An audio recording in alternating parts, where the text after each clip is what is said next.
নায়ক বানাই দিল। কি মনে হচ্ছে কি এরকম পরিমাণে থাকতে পারে কালো ধোঁয়া? এটা তো 100 মনে হয় পার হইতে পারে।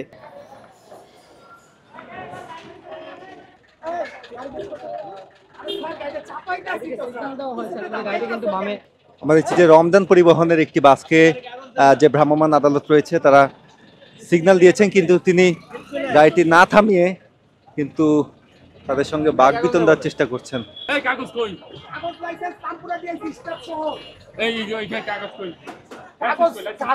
লাইসেন্স কাগজ সব রামপুরা দিয়েছে স্যার।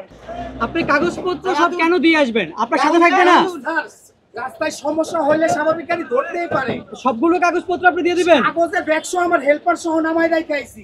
এমন একটা অবস্থা মানে দেখে মনে হলো যে ওনার ব্রেক ফেল হয়ে গেছে, উনি ব্রেকই ধরতে না ইচ্ছাকৃতভাবে করছে যাতে আমরা ছেড়ে দেই।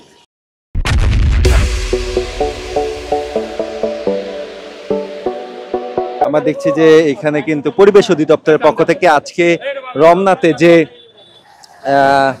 কালো ধোঁয়ার বিরুদ্ধে যে অভিযান পরিচালনা করা হচ্ছে, সেই অভিযানে একটি বাস রমজান পরিবহন সেটিকে আইনশৃঙ্খলা রক্ষাকারী বাহিনীর সদস্যরা তারা থামতে বলেন, কিন্তু সেটি কিন্তু পাশ কাটিয়ে যাওয়ার চেষ্টা চালিয়ে যাচ্ছেন বারবারই।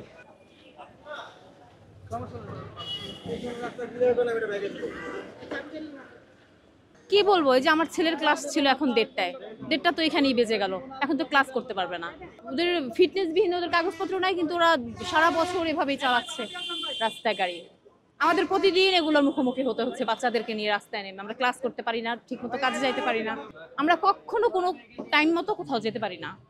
এই যে অভিযান পরিচালনা করছে এটা আপনি কিভাবে দেখছেন? এটা একদিন করলে হবে না, এটা আমরা চাই সব সময় হোক, আর যেন এরকম না হয় কখনো।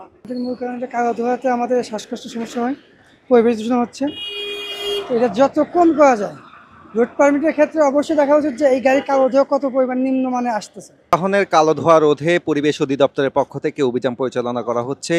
যে সকল গণপরিবহনের থেকে কালো ধোঁয়ার সৃষ্টি হচ্ছে, সেই পরিবহনের কালো ধোঁয়া এখানে দেখছি যে পরীক্ষা করা হচ্ছে।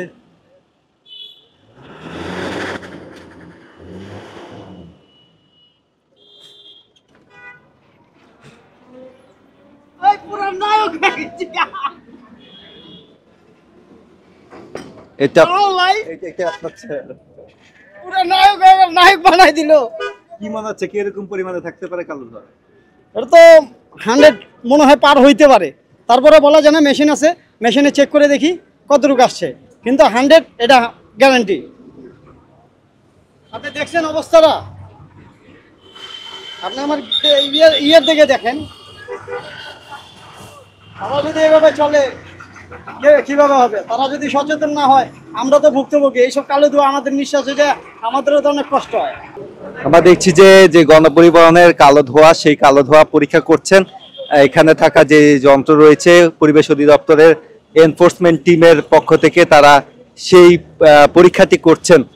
এবং এই মুহূর্তে আমরা দেখছি যে এখানে বিহঙ্গ পরিবহনের একটি বাস, সেটিকে এখানে আটক করা হয়েছে এবং তারা সেটি পরীক্ষা করছেন। এতে থাকা কালো ধোঁয়ার পরিমাণ তারা পরীক্ষা করছেন এখানে। মনে হচ্ছে যে এগুলি আর মাপার কোনো প্রয়োজন নেই, কারণ এগুলির মাত্রা চোখ দিয়ে দেখে বোঝা যায় যে এটা কি পরিস্থিতি আছে এই কালো ইঞ্জিনগুলি।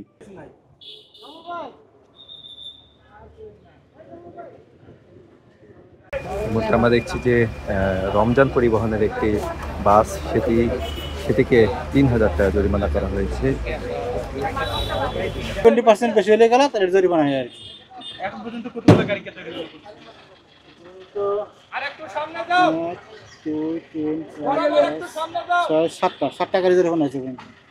ওটা প্রথমে আমরা মেশিন অন করে যে এটা আমরা মেশিনের সাইলেন্সার ধরে ধরো কোনো অ্যাপস আছে, অ্যাপ চালু করলে গেল এটা কালো ধোয়ার এদিকে পাস হয়। পাস হলে গেলে এখানে একটা রিডিং আছে, যদি 65 হয় তাহলে আমরা ছেড়ে দেই, 65 প্লাস বা 70 80 হলে গেল তাহলে এটা আমরা পরিবেশের আওতায় জরিমানা করি আর কি।